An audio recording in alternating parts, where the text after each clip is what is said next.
இன்று முதல் ஆலயத்தை சுற்றுங்கள். ஆலய வழிபாட்டில் இறையருளை பெற எத்தனையோ வழிகள் இருந்தாலும் ஆலய பிரகாரங்களை வலம் வந்து தரிசனம் செய்யும் முறைக்கு அதிக பலன்கள் தரும் ஆற்றல் உண்டு. எனவேதான் ஆலயத்திற்கு சென்றதும் பிரகாரங்களை அவசியம் சுற்றி வர வேண்டும் என்கிறார்கள்.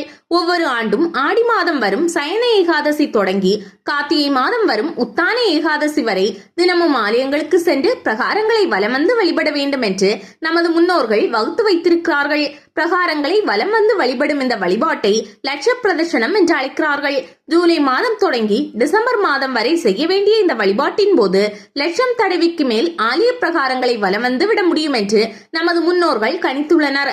எனவே இதற்கு லட்ச பிரதர்சன வழிபாடு என்று சொல்கிறார்கள். ஆண்டுக்கு ஒரு தடவையே வரும் இந்த சிறப்பான வழிபாடு இன்று விஷ்ணு சயனிக்கும் ஏகாதசி என்று தொடங்குகிறது. 12/11/2024 வரை தினமும் இந்த பிரகாரம் வலம் வரும் வழிபாட்டை செய்ய வேண்டும்.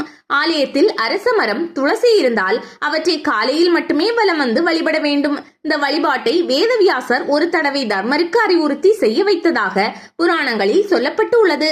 ஆலயத்தை வலம் வரும் இந்த வழிபாட்டை செய்து முடித்தால் மிகுந்த பலன்கள் கிடைக்கும். குறிப்பாக அறிந்தும் அறியாமல் செய்த பாவங்கள் நம்மை விட்டு விலகும்.